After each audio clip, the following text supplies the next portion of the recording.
بلوچستان میں بارشوں نے تباہی مچا دی۔ ریلوں میں بہنے اور بوسیدہ مکانات گرنے سے 39 افراد جان کی بازی ہار گئے۔ ندی نالوں میں طغیانی اور ریلوں سے مختلف رابطہ سڑکیں متاثر۔ بجلی کا نظام درہم برہم۔ مرچ اور ٹماٹر کی فصلیں برباد۔ یوب اور یزا میں سیلابی ریلا مویشیوں کو بہا لے گیا۔ کوئٹہ، جعفر آباد، ڈیرہ اللہ یار، کوہلو میں تباہ کاریاں۔ شیری رحمان کہتی ہیں بارشوں سے اب تک ملک میں 77 اموات ہو چکی ہیں۔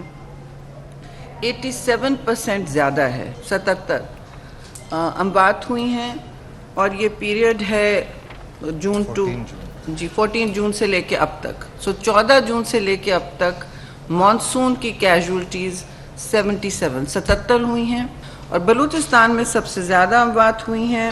صبح تک ہمیں 39 کا فگر ملا تھا، 25 رپورٹ ہوا ہے، لیکن فگر جو حقیقی ہے وہ 39۔ کراچی میں بادلوں کا بسیرا، کہیں ہلکی کہیں تیز بارش۔ ڈیفنس، کلفٹن، کماڑی اور اولڈ سٹی ایریا میں بھی بادل جم کر برسے۔ گلشن، گلستان جوہر، صفورہ اور ناظم آباد میں ہلکی بارش۔ سکھر، بدین اور لاڑکانہ میں بارش سے جل تھلیک ہو گیا۔ خیرپور، ناتھن، شکارپور، کمبر میں وقفے سے بارش۔ عمر کوٹ میں بارش سے سول ہسپتال کی ایمرجنسی اور او پی ڈی کے سامنے پانی جمع ہو گیا۔ مصطفیٰ کمال نے ملک میں فوری انتخابات کا مطالبہ کر دیا۔ 12 گھنٹے میں کارکنوں کو رہا نہ کرنے پر سڑکوں پر نکلنے کی دھمکی۔ کہتے ہیں ضمنی الیکشن میں فائرنگ ہمارے کارکنوں پر ہوئی، ہمیں ہی گرفتار کر لیا گیا۔ ایس ایس پی کورنگی نے الیکشن کمیشن کے سامنے جھوٹ بولا۔ ڈالر کی اڑان جاری، انٹر بینک میں 1 روپے 5 پیسے مہنگا، 207 روپے 99 پیسے کا ہو گیا۔ اوپن مارکیٹ میں ڈالر 209 روپے 50 پیسے تک جا پہنچا۔ 3 روز میں انٹر بینک میں ڈالر کی قدر 3 روپے 43 پیسے بڑھ چکی ہے۔ کوپیما، شہروز کاشف اور فضل علی ٹریس، دونوں کو تلاش کرنے کے لیے ریسکیو آپریشن شروع۔ شہروز کاشف کے والد کہتے ہیں شہروز کا پتہ چل گیا، دونوں کو پہماؤں کی کسی نے مدد نہیں کی، اپنی مدد آپ کے تحت پہنچ رہے ہیں۔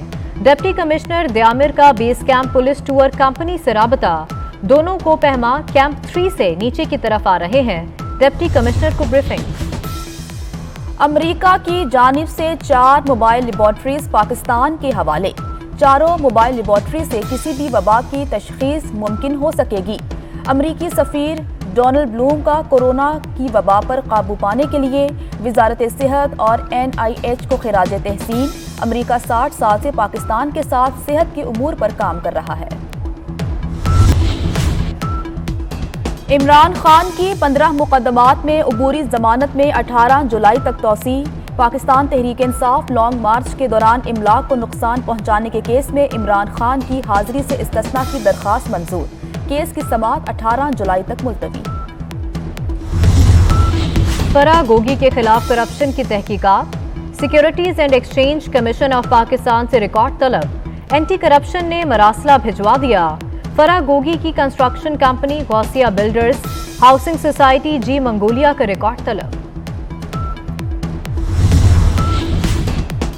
دعا زہرا کی بازیابی کے لیے سندھ ہائی کورٹ میں نئی درخواست۔ عدالت نے درخواست کی فوری سماعت کی استدعا منظور کر لی۔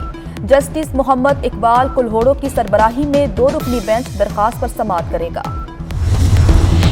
راولپنڈی رنگ روڈ سکینڈل میں اہم پیش رفت، اینٹی کرپشن کورٹ نے سابق کمشنر محمد محمود اور دیگر پر فرد جرم عائد کر دی۔ ملزمان کا صحت جرم سے انکار۔ عدالت نے پروسیکیوشن کے گواہان کو 14 جولائی کو شہادت کے لیے طلب کر لیا۔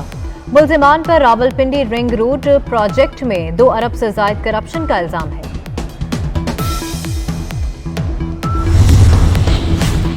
شہر قائد کے باسیوں کے لیے ایک اور خوشخبری، پیپلز بس سروس گلشن حدید اور کاٹھوڑ سے بھی شروع کرنے کا فیصلہ۔ گلشن حدید سے امپریس مارکیٹ تک 10 بسیں چلیں گی۔ کاٹھوڑ سے لی مارکیٹ تک 5 بسیں چلائی جائیں گی۔ بس سروس عید کے بعد شروع ہوں گی۔ اور عید میں 4 روز باقی، مویشی منڈیوں میں گہما گہمی بڑھنے لگی۔ ملتان میں جان نامی بکرے نے سب کو گرویدہ بنا لیا۔